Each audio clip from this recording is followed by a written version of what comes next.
Hello everyone, welcome back to my channel. তোমরা কেমন আছো? খুব ভীষণ ভালো আছো, আমিও খুব ভালো আছি। সকাল সকাল এটা এখন বাচ্চা মোটামুটি 9:45। মেয়ে ঘুম থেকে জাস্ট একটু আগে উঠেছে, ব্রাশ করছে। এখন মশাই টশাই কিচ্ছু তোলা হয়নি, এখানে সব পড়ে আছে এখনো যেমন তেমন।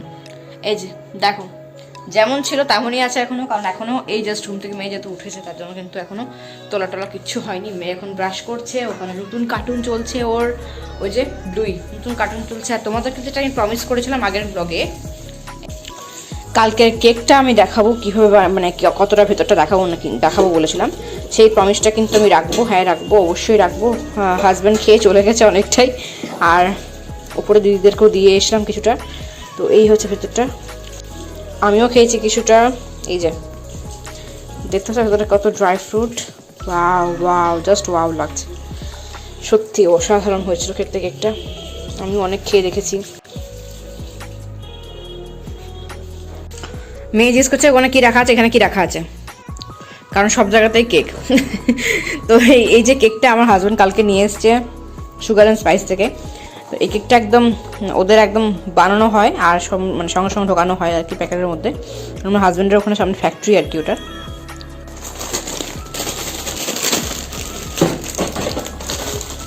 এই যে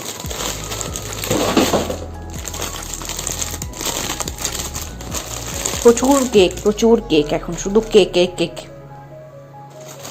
যত কেকই দেখি বাড়ির মতো ড্রাই ফ্রুটস কোথাও দেবে না, এটা কিন্তু একদম বাস্তব কথা। কি ঠিক বললাম না? বাড়ির মতো বাড়ির তৈরি যে কেকের যে ড্রাই ফ্রুটটা থাকে বা ভেতরে যে জিনিসটা থাকে সেগুলো কিন্তু বাইরের কেকে পাওয়া যায় না। হাজব্যান্ডও খেয়ে চলে গেছে, আমিও খেয়ে নিয়েছি কেক, মেয়েকেও দেবো এবারে কেক, ওকে খাইয়ে দেবো। তারপরে একটু উপরে যাবো, উপরে একটু কাজ আছে,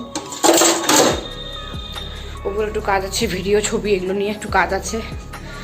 চলো আগে খাইয়ে দিই মেয়েকে, একটু পরে দাও যেতে হবে। হাসপাতাল বলি মনতে বুঝিয়া গুরুবার লক্ষ্মী মতো করে দিয়ে গিয়া, লক্ষ্মীর কৃপা তার ঐশ্বর্য রইল, লক্ষ্মীর ধন প্রচার হল। নম বিশ্বরূপা শিবর্যা শ্রীপদ্মে পদ্মালয় সুরসর্বত পাহিমাং দে মহালক্ষ্মী নমস্তে। তস্মৈ শ্রী গুরুবে নমো। নমঃ শিবায় শান্তায় কারণত্রয় হে তবে নিবেদামি চাত্মং তঙ্গতি পরমেশ্বর। সরস্বতী মহাভাগে বিদ্যেই কমললোচনে, বিশ্বরূপী বিশালাক্ষী বিদ্যাং দেহি নমস্তুতে। ও জয়ন্তী মঙ্গলা কালী ভদ্রকালী কপালিনী দুর্গা শিবা সমাধাত্রী স্বাহা স্বাধা নমস্তুতে। পুজো কমপ্লিট হলো, মেয়ে অনুকূলদানা নিল। চলো পুরনো ফুলগুলো বাসি ফুলগুলো ফেলে দিয়ে আসি বাইরে।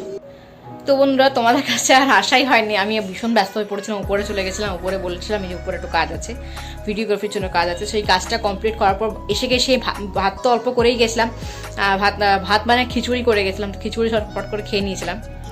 খিচুড়িটা কমপ্লিট করার পর কিন্তু খাওয়া দাওয়া কমপ্লিট করার, ডিম ভাজা করেছিলাম আর খিচুড়ি করেছিলাম, মেয়ের জন্য ডিম সেদ্ধ আর খিচুড়ি। খাওয়া দাওয়া কমপ্লিট করার পর কিন্তু আমরা একটু রেস্ট নিয়ে নিয়েছিলাম, মানে একটু ঘুমিয়ে গেছিলাম। দেখতেই পাচ্ছ চাদর বিছানা সব রেডি করা আছে, একটু ঘুমিয়ে গেছিলাম। তারপর উঠে সন্ধে দিলাম, সন্ধে দেওয়ার পর কিন্তু রান্না বসিয়েছি। এখন আমি হয়ে গেছে মোটামুটি, রুটিগুলো করছি এখন। আর আমি এখনও হাজব্যান্ড ডিউটি থেকে ফেরেনি। মেয়েকে এখন পড়াচ্ছি। কি পড়াচ্ছি বলতো? মেয়েকে এখন পড়াচ্ছি কি বেটা, কি পড়ছো তুমি একটু দেখে দাও তো। হিন্দি। ও এখন হিন্দির অ ক খ গুলো পড়ছে। বলবো তোমাকে? বলবে? আ আ ছোটি ই বড়ি ই ছোটি উ বড়ি উ, রি এ এ ওই ও ও আহ। তো এখন হিন্দি পড়ানো চলছে, ঠিক যেরকমভাবে আমরা বাংলায় অ ক খ পড়ে থাকি, অ আর রস্বই দীর্ঘই, ঠিক সেরকমভাবে কিন্তু হিন্দিতে এখন ওকে পড়ানো চলছে। কিন্তু সেটা কেন পড়ানো চলছে সেটা কিছুদিন পর তোমাদের বলবো, এখন আর রিভিউ মানে এখন আর বলছি না জিনিসটাকে। হিন্দি কেন দেওয়া হচ্ছে সেটা এখন তোমাদের সাথে আমি এখন রিভিল করবো না, এখন বলবো না, ধরতে হবে তোমাদেরকে, এখন বলতে পারবো না। চলো এখন কি রান্না করছি তো সেটা দেখাই। চলো তুমি পড়ো, ঠিক আছে? তাড়াতাড়ি লিখে নাও। এখন রুটি করবো, আটা মাখা আছে, রুটি করবো এখন। রুটি, তরকারি করেছি কোয়াশের তরকারি, ভীষণ টেস্টি হয়েছে খেতে। আমি খেয়ে দেখলাম, একটু দারুণ হচ্ছে কোয়াশের তরকারিটা, একদম পেঁপের মতো দেখতে হয়েছিল। তবে হ্যাঁ, রান্নাটা একটু ডিফারেন্ট, এটাতে আমি কিন্তু কোনোরকমভাবে ধনে গুঁড়োটা আমি অ্যাড করিনি, ঠিক আছে। যে কোনো ধনে গুঁড়ো বা ধনে শক্তটা অ্যাড করিনি, গোটা ধনেটা। আর এখানে ডিম ভুজিয়া করেছি, একটু সস দিয়ে হালকা নাড়িয়ে দিয়েছি ভুজিয়া করে। ওখানে 2খানা ডিম আছে, 2খানা ডিম ভালো করে পেঁয়াজ আর লঙ্কা দিয়ে ভেজে তারপর ওটাকে আমি ভালো করে ম্যাশ করে দিয়েছিলাম ভাজাটাকে। তারপরে ঝুড়ি করে তারপরে একটু হালকা করে 1 চামচ টমেটো সস দিয়েছিলাম। তারপর কখনো খেয়ে দেখো, গরম গরম দারুণ লাগে, রুটি দিয়ে খেতে দারুণ লাগে।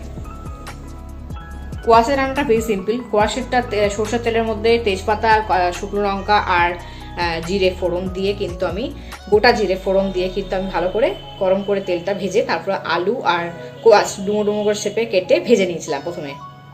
ভাজা হয়ে গেলে নুন আর হলুদ গুঁড়ো দিয়ে কিন্তু ভালো করে আরও ভেজে নিয়েছিলাম। তারপরে কিন্তু আদা বাটা, টমেটো কুচি, টমেটো পেস্টও দিতে পারো, আমার টমেটোটা খুব নরম ছিল তো ভালো লাগছিল দেখতে, তো টমেটো কুচি আর লঙ্কা আর আদা বাটা দিয়ে কিন্তু ভালো করে ভেজে নিয়েছিলাম। লাস্টে ব্যালেন্স করার জন্য 1 চামচ চিনি আর একটু তোমার জিরে গুঁড়ো 1 চামচ পরিমাণে জিরে গুঁড়ো দিয়ে ভালো করে কষিয়ে গরম জল, টকবক করে ফুটছিল গরম জল, সেই গরম জলকে দিয়ে কিন্তু ভালো করে সেদ্ধ করে নিয়েছিলাম কোয়াশটার আলুটা। নামানোর পর গরম মশলা আর ধনেপাতা দিয়ে নামিয়েছি, নুনটা টেস্ট করে নিয়েছিলাম। নামানোর সময় যারা ঘি খাও তারা ঘি দিয়ে নামাতে পারো, যারা কোয়াশ পাও ওদিকে তারা তারাই খাবে, আমাদের দিকে তো কোয়াশ পাওয়া যায় না, চেনেই না কেউ, আমাদের দুর্গাপুর বাঁকুড়া চিনেই না কেউ কোয়াশ। তাহলে কোয়াশ সম্পর্কে একটা মজার কথা বলি। আমি যখন প্রথম শিলিগুড়ি বা আসাম দিকে আসি তখন কোয়াশটাকে আমি একদম ভাবতাম যে অনেক বড় একটা হয়তো হয় না, পেয়ারাগুলো হয় না, পেয়ারা ভেবেছিলাম, সাংঘাতিক বড় পেয়ারা ভেবেছিলাম। পেয়ারা এগুলো আবার কি ধরনের পেয়ারা পাই। তারপরে তো হাসতে হাসতে গড়াগড়ি, তার একজন দোকানদারকে জিজ্ঞেস করলাম, সবজিওয়ালাকে, সে বলে না এটা পেয়ারা নয়, এটা কোয়াশ। তো কোয়াশটা আমি কোয়াশ আবার কি জিনিস আমি নিয়ে এসেছিলাম, পেঁপের মতো, ভেতরটা পুরো পেঁপের মতো, রান্না করলে পুরো পেঁপেই মনে হবে, অন্য কিছু মনে হবে না। তারপর কিছুদিন আগে দেখো ঝুড়িতে রাখা আছে কোয়াশ আর লেবু ওই সিটকের, তো ওখান থেকে যে পেঁপেটার পেঁপে বলছি, আমি আবারও পেঁপে বলছি, এখনও পেঁপে বলছি। তো পেঁপের মতো খেতে লাগে সত্যি, কিন্তু টেস্ট কিন্তু অসাধারণ আর খুব পটাশিয়াম আছে, খাওয়া খুব ভালো। আর এই যে এইগুলো হচ্ছে কোয়াশ, এরকম 4টে কোয়াশ, 10টা কোয়াশ আনা হয়েছিল। আমি দিদির কাছ থেকে 2টো বলেছিলাম কিন্তু দিদি 4টে দিয়েছিল, আবার 2টো আছে, আবার একটা রান্না করবো আর একটা ভাজা করবো, ভাজাটাও দারুণ লাগছিল খেতে। আর এগুলো হচ্ছে সিটঙ্গের লেবু, দার্জিলিংয়ের লেবু। গুড আফটারনুন বন্ধুরা, এখন বাজে 1:10 কি 15 এরকম বাজে। তো এখন জাস্ট গানের মেশ একটু আগে গেল আর আমি ওকে চান করালাম, চান করে অনেকগুলো কাছাকাছি করলাম, নিজে স্নান করলাম, সমস্ত বাথরুম টাথরুম পরিষ্কার করলাম, পুজো করলাম, বাথরুম টাথরুম পরিষ্কার করে ভালো করে স্নান টান করে আমি কিন্তু পুজো করে নিয়েছি। পুজো করে মেয়েরও স্নান হয়ে গেছে আর সমস্ত কাজ মোটামুটি হয়ে গেছে, শুধু বাসন খাওয়া বাকি আছে। মেয়েকে বাইরে রোদের মধ্যে দাঁড় করে রেখেছি, চলো নিয়ে যাই ফোনটা, হাতের মধ্যে কি লেগে আছে।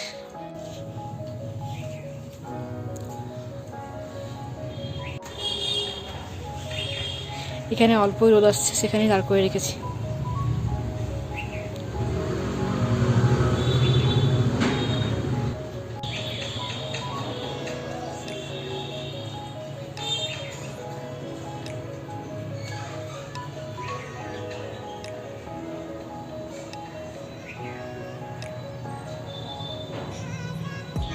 চলো এখন একটা জিনিস শেয়ার করবো।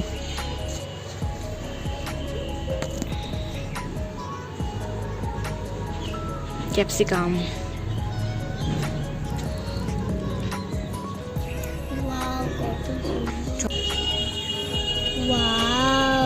কত সুন্দর ক্যাপসিকাম হয়েছে। আমার গাছের ব্লিডিং হার্ট,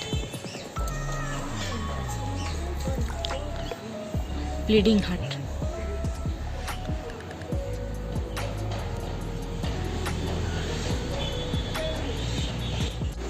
আগের দিনের ব্লগটা তো এন্ড করাই হয়নি, ভাবলাম আগে এন্ড করি তারপরে আজকের ভিডিওটা চালু করব। আজকে স্যাটারডে, তো ভিডিওটা চালু করার আগে আগে এন্ড করি তারপরে ভিডিও চালু করবো। চলো, ভিডিওটা ভালো লেগে থাকলে অবশ্যই লাইক করতে ভুলো না। দেখা হচ্ছে নতুন ব্লগে, টাটা।